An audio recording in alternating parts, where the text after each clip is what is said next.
President Trump predicting a fantastic year ahead for the U.S. economy, and it's all about big investment, private sector jobs, and higher wages. We have $18 trillion plus already, and I think by the end of the year it'll be over $20 trillion. We have more Americans working today than at any time by far in the history of our country, and 100% of all new jobs have been created, 100% created in the private sector. I mean, that's a big factor, right, Virginia, right? Also, just announced real wages are up for the typical worker by more than $1,000 a year. Welcome to the Big Money Show. I'm Brian Brenberg, along with my co-host Taylor Riggs, Dagan McDowell, Jackie DeAngelis, and with us for the hour, Prairie Operating Company EVP of Market Strategy, Lou Bassanese. Welcome, sir. Good to see you. Good to be here. Well, Treasury Secretary Scott Bessent says the economy is on track for parallel prosperity, growth on Wall Street and Main Street. Stocks down today, but near record highs as falling gas prices help out family budgets. And anticipation is building for bigger tax refunds hitting bank accounts in early 2026. So what might that cash mean for the economy and voters heading into the midterms? Okay, Lou, let's start with you. What do you, there's a lot of talk about all that refund money, okay? Cash in the system. What kind of effect does that have on the economy? And does it help at all, do you think, or hurt maybe on inflation and the jobs picture? There's a lot to unpack there. I'd say very simplistically, the president is wisely saying it and selling it. These things are coming. It's about to, because the Democrats have grabbed a stranglehold on this term of affordability, right? Everything's not affordable under the Republicans. I think we're going to start seeing it, right? That's the key here. So we got to see it in the spending. Consumer spending has been very resilient, regardless of even terrible inflation during the Biden eras. I do think it does start to cause some inflationary pressures, and here's why. Not only are individual Americans going to get a raise because of tax cuts, you're also going to see wage growth increase, and Taylor and I talked about this before, is about profit margin in S&P 500 companies are at 13.1%. I believe that's a record. So there's a lot more cash that they can give out wages, and you're going to see that increase take-home pay. So I think in the back half of the year, you're going to get more inflationary pressures, which is that whole debate that's going on now. Should the Fed have cut? Should they cut again? Do we worry about do we worry about inflation or job growth?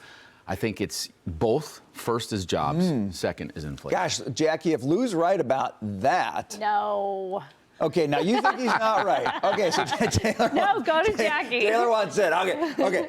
If he's right, Jackie, about that, that would be a problem, I would think, for the midterms for Republicans. Whereas if he's wrong, but you do get the cash in the pockets, I think that helps with the whole cost of living debate for Republicans. What do you say? Yes on the latter, and I also think Lou is wrong. Wait, yes on the latter was wrong today. I said three things, so I got to be right on one of them. Well, you said inflation's probably going to go. You're going to get inflationary pressures in the back half of next year. Okay, so I don't agree with that. Okay. And I'm going to borrow off of something that Taylor has pointed out before, which I really like. When you think about COVID stimulus contributing to inflation, that was printed money, it was fake money, it was like monopoly money that we came up with. But this is money that is being refunded. It's money that's in the system that you earned that is being refunded back to you. That's coming from the coffers somewhere. Does it spend the same way, though? It spends the same way, so I understand the whole, a lot of dollars chasing few goods, but on the supply side, I think we have more supply. I think it acts as a bolster for the economy, but not necessarily stimulative. We had the great Larry Kudlow here just the other day, and he was saying that he thinks inflation will drop in the first half of the year. Others have been saying that to 2.5%. No, I think it will now, in the first half. It's the back half happens, that's a concern. If it happens, you're saying once they get the money and then they spend it? Yes. Okay, well, we got to make it till November to impact the midterms and see how that goes. But, the back half is another conversation. Consumers, Americans, voters, they're all thinking about what's happening right now. And that's the issue because, Brian, they're not feeling this right now. And so for quite some time, we've been telling them, hold on, it's coming. But now it actually really is coming. So I think it's actually in perfect time for midterm elections because people will feel better about the economy. That's been it was one of the reasons, the top reasons that he was elected, and it's one of the reasons right now that people are dissatisfied with things. So I think it's all kind of coming to fruition. So Lou's looking for he got 2 out of 3 right on that one. The meatloaf defense, 2 out of 3. I want to be ain't completely bad. wrong about inflation. I think maybe in the back half. What do you of the year, think, to clarify. Dagan? What do you think about the build up to this? I've been part of this. I've been saying, look, I think 2026 is going to be good because you got big, beautiful bill juice coming. What do you think about it? Well, there's so many things at play, but I want to focus on the big, beautiful law. Okay.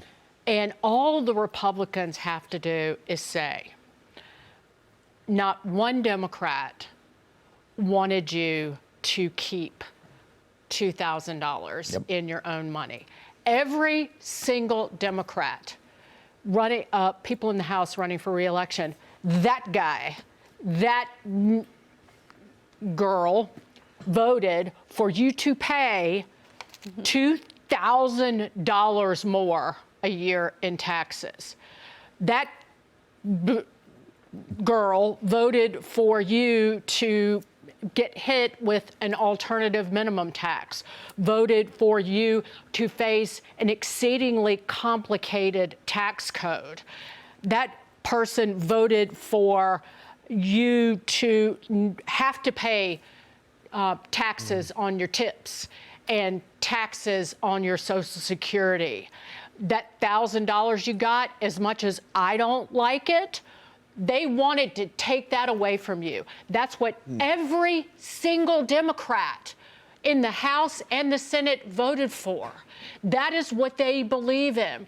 They do not believe you deserve to keep more of your own money. They believe that they make better decisions with it. And if they have the audacity to turn around and say they're going to use it to pay down the debt, we all know that's a steaming pile of horse manure, because just look at what they did the last 4 years. So that's where they stand. And if any of them bring it up, throw it in their face like a cow pie. I'm not going to throw any cow pies your way, Taylor. Don't worry, but I am going to throw it your way because you clearly have something to say on inflation, which you should say. But hold on, can I throw a couple more things at you? Absolutely. President Trump, in those remarks that we played, was also talking a lot about real wages, okay, and private sector jobs. And I think those are really key messaging points. They've got to show a lot of improvement on that front in 2026 to convince people that they can afford life. Okay, go for it. Yeah, no, I mean, that was interesting because most of the numbers that we've been thrown around this year, like that 1.5% real wage increase, except that Dagan and I were comparing notes when Larry Kudlow was on, talking about if you use the PCE numbers that we got last Friday, the consumer income and spending number shows a 5% in the last 12 months nominal wage growth. After inflation, that's closer like maybe 2 or 2.5% real wage increase. So it's there in terms of the numbers. I think it comes down to messaging. I think it comes down to people feeling that a little bit longer. That takes time, Scott Besson has said, to work itself through the system. It's not like, oh, real wages are positive, so I'm good now. You have to climb out of that hole. That's going to take some time. So I understand that. I wanted to comment on some of the corporate profit stuff that we've talked about, where if we're at record profits, I think companies can choose to do multiple things with that. One is to maybe raise wages for employees or give out a nice holiday Christmas bonus. But I think the other thing that we've been talking about in the last 2 weeks is, what if they decide to spend that on CapEx, on building out data centers? And then what is the return on that? We've talked about how Oracle yesterday, there were some frustrations about a $50 billion CapEx plan. Is there enough return on that investment? Broadcom today, you could argue the same thing. They're looking at double the chip revenue in the first quarter through January. But is that enough to pay off some of the other investments that they're making, right? And so I think that's going to be the trade-off when we think about profits next year and the stock market, which, correct me if I'm wrong, most of the reports that I say are looking at another gain next year. Maybe not as big of a gain as we've seen in the past few years, but 7,500 on the S&P by the end of next year aren't totally absurd numbers. So I think it's going to be, of course, how people feel, but also then what companies, how they're choosing to also use that money and the return on the investment in that. The whole story, or so much of the story, and Taylor put up the chart on this the other day, CapEx, data centers versus everything else. Lou, do you expect everything else to do a little more catching up in the new year, or is this going to still be this really bifurcated story of data center CapEx and everything else sort of just chugging along? My crystal ball is broken, but I can point to the data that gives us what's coming, right? So Magic 8 Ball I know. Instead. In the first quarter of this year, AI spending really made up the majority of GDP growth. As we got into the second and third quarter, you're seeing the rest of the economy catch up. And if we look at the stock performance in recent weeks, right, we're hitting new highs without all of the Mag 7 rallying, without all of the AI trades. So you're seeing a rotation of money. When money comes out of big name tech companies that were leading this rally, but doesn't leave the market and the market keeps marching higher, it means those other companies are rallying. So capital is being redeployed in other areas of the market, which is a very healthy sign. I don't think the CapEx is going to stop. I think we're still very early days of AI spending.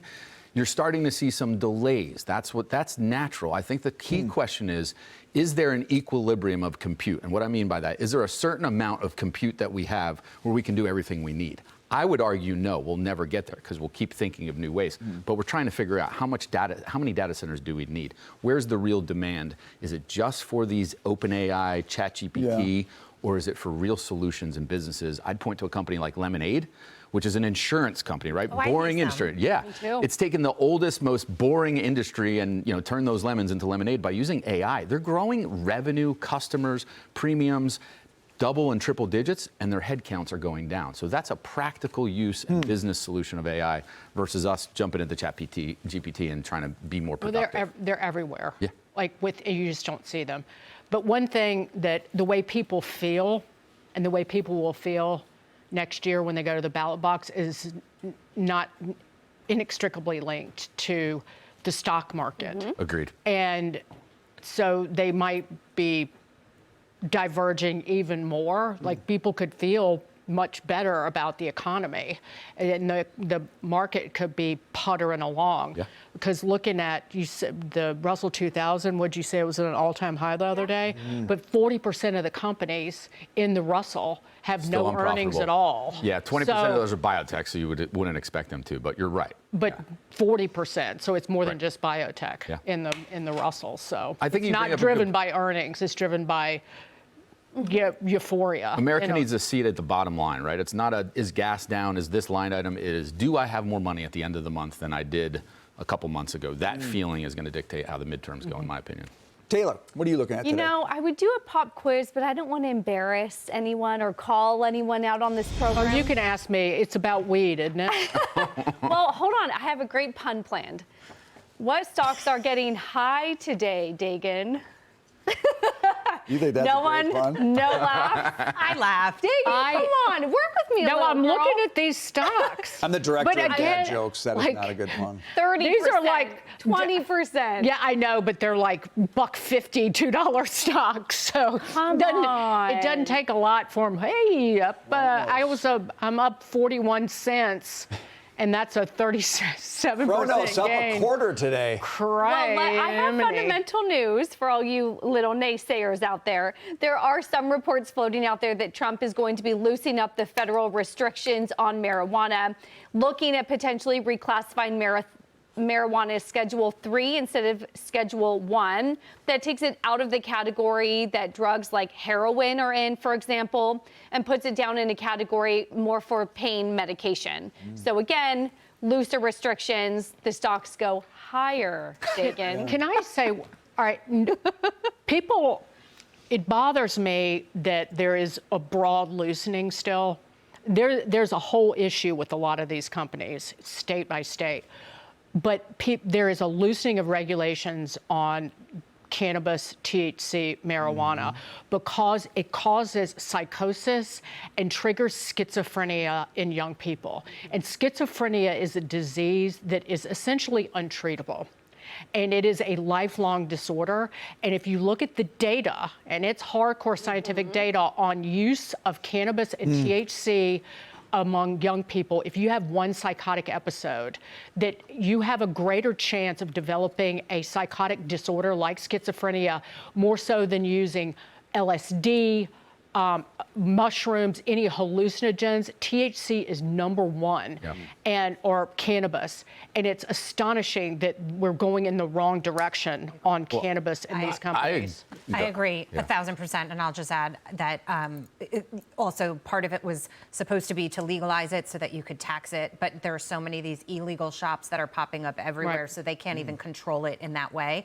But walking around New York City smelling pot literally everywhere, you just see the dumbing down of society also, in addition to the data that supports the psychosis. To your point, this is what surprises me. I'm a data-driven guy. There's data that you pointed out for THC, but there's data for psychedelics like psilocybin for curing for PTSD that is overwhelming and safe for treatment. We're going the wrong direction on that side. Drug-resistant depression, the use of psilocybin and other hallucinogens. Yeah, single doses are curing 80%. But by the way, why do I have to present a driver's license to buy Sudafed? And why was I rejected because my signature didn't match my driver's license signature?